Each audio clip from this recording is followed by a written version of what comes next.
The poison type was always one of the weakest types in Pokemon. It was always more of a defensive utility as there wasn't much for its offense. The signature status effect of poison types is used to chip down opponents slowly until they perish. Most commonly afflicted by the move Toxic. Poison used to only be super effective against grass types, and a ton of grass types were part poison, so it couldn't even be used on them.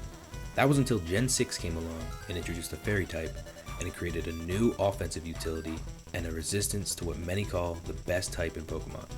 But unfortunately, there still wasn't a ton of great poison types to pick from until more recently. Emerald Elite Redux has added more moves and abilities, as well as brand new powerful Mega Evolutions that are ready to join Mega Gengar as one of the greatest of all time. Both Nidoking and Queen, Mega Swalot, and Mega Crobat. All four have a unique set of skills that allow them to thrive, but which of these are the best, as you only get one to pick from, and if you're doing a poison monotype run, the choice is very important. Today, we'll start with what I found was the worst, and go through until we have the greatest poison type Mega Evolution. Although its name suggests it's royalty, Mega Nidoking doesn't wear the crown as the best new poison Mega. But before we get into why, let's look at the where. At the exit of the most southern part of Rock Tunnel, a trainer waits to be challenged. In this double battle, you're tasked to defeat both Mega Nidoking and Mega Nidoqueen.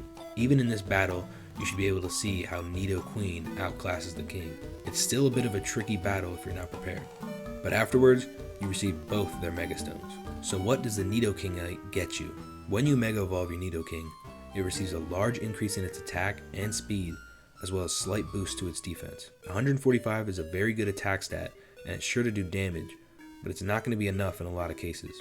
So, what tools was Mega Nidoking given?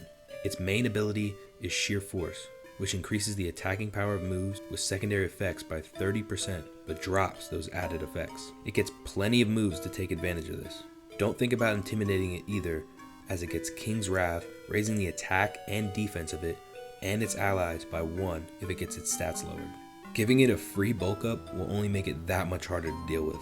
It gets Rivalry, which causes moves to do 25% more damage to Pokemon of the same gender, and Normal to Pokemon of the opposite. I find this ability to be a waste in most cases, as you don't get a lot of control with it, and most of the endgame has genderless legendaries anyway, so it's a wasted slot.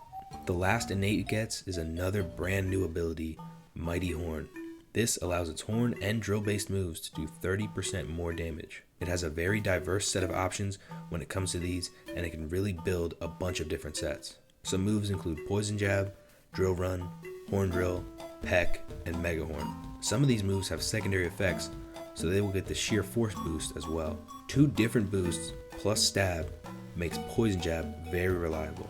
It even gets access to Dragon Dance to help it turn into a sweeper. So why is it 4th on this list? Well, its defenses are still not that good, and having 4 super effective weaknesses, including super common ones like water and ice, make it die too often, and without the Dragon Dance boost, it struggles to outspeed or get kills. It might have better luck in double battles, but for a majority of the time, I wished I got more from it. Coming in 3rd place, we have the Queen herself, Mega Nidoqueen. Now, Nidoqueen has always played second fiddle to Nidoking in the main series, and was just never that great. I thought that would be the case here, but Nidoqueen has been given slightly better tools, although they're pretty similar in some ways. But if we're talking about their stats, they're definitely opposites. Mega Nidoqueen has transformed fully into a special attacker. Its attack stat has actually been lowered even more to boost its special attack, so now it sits at 125. Both its defense and special defense have been increased as well to 112 and 110 respectively. This makes it quite bulky, so it has more chances to hit opponents. Just like Nidoking, it has Sheer Force, which I find more useful on Nidoqueen because a lot of special attacks have secondary effects. Queenly Majesty will block any priority move from touching it, and I think we've all been hit with a surprise extreme speed in this game at least once. Adding to its bulk, it has multi-scale. This will have the damage it takes when at full health, almost guaranteeing it gets 1 turn to attack. Lastly, it mirrors Nidoking's ability, King's Wrath, with Queen's Mourning, raising its special stats by 1 if it has a stat lowered. Like I said, a lot of special attacks have secondary effects for Sheer Force to take advantage of, and Mega Nidoqueen gets access to a lot of them.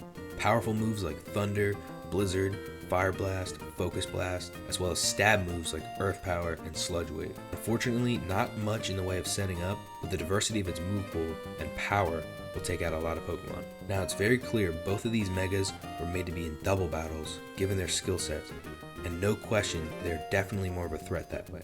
And they could pair really nicely together, but you can only have one per battle. Regardless, I think Nidoqueen is just more useful in both situations. Not by much, but I had less trouble using it effectively. The same cannot be said for the final two Mega Evolutions.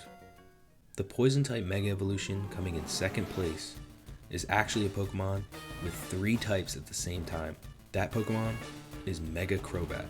Crobat is one of my favorite Pokemon of all time, and is the only reason I don't full-on hate Zubat. It's always been really fun to use in the main game, although it's never been really that great competitively, but Cyrus and Triple Question Mark used one, so who cares what they think.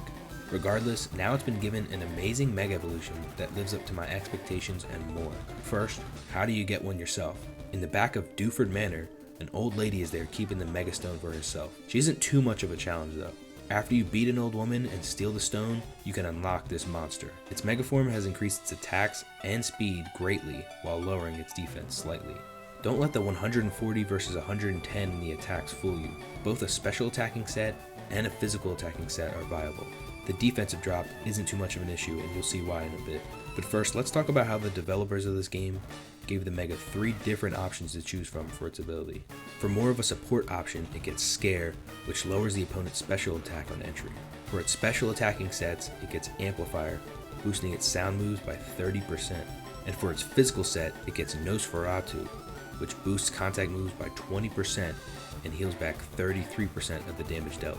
So right away you can see its versatility. It will always have the ability Phantom, making it a Ghost, Flying, and Poison type, meaning it has 3 immunities, but it also has 6 super effective weaknesses. It has the unique ability Spectral Shroud, making normal moves Ghost with a 10% boost while also giving them a 30% chance to badly poison the foe. And to keep it alive longer, it has Shadow Shield, having the damage it receives at full health. Personally, I prefer the Nosferatu physical set, as it doesn't need to set up to have power, and it can heal back damage easier, potentially activating its Shadow Shield more than once. Great moves like Brave Bird, Cross Poison, Leech Life, and Hyper Fang allow it to hit many type combinations and more chances to heal. Only issue is you can't set it up for more power, unlike the special set, which gets Nasty Plot and the Ghost Stab Amplifier boosted Boom Burst. Very few Pokemon will enjoy getting blasted with that. A Nasty Plot feels almost necessary for its other moves to be consistently reliable. Whichever way you choose to go, Mega Crobat is a threat and is fantastic for a Mega slot. That means that the best new Poison type Mega Evolution is Mega Swalot.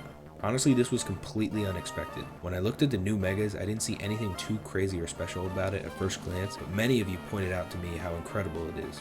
First of all, the base form has had almost all of its stats boosted, and this new Mega adds 100 to that. Again, it was just given a solid boost to all of its stats, but nothing really sticks out. But 118 in both defenses and 100 HP make it very bulky.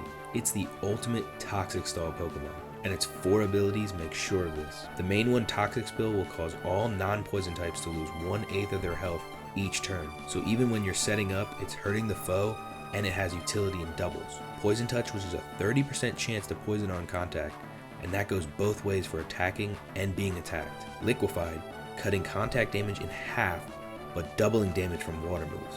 This adds even more to its bulk, and the key to making it the ultimate stall Pokemon is Corrosion, meaning it can poison any type and Steel becomes weak to poison. Nothing wants to get in its way. It also has the perfect moves. This set recommended to me on Discord is capable of Sweeping, Stockpile to make it unbelievably tanky, Toxic to get knockouts, Infestation for a little extra damage, and Chip, while you can just sit there and recover in their face. And since it doesn't need to attack, you can invest all your EVs into its bulk. It's one of the best tanks in the game, and once it's able to set up, not many Pokemon are able to stop it. If I was doing a poison monotype run, I know the Mega Evolution I would choose. All 4 of these Megas are solid options, and if they have the right team around them, can be superstars. I had a lot of fun playing around with them and the unique mechanics that they have. Swalot has definitely earned my respect, and I recommend you try them all out. Thank you to everyone who has left suggestions for me, and please let me know if any others you'd like to see me cover. Don't forget to like the video and subscribe for more videos very soon. Thank you all for watching, and I'll see you in the next one. Peace.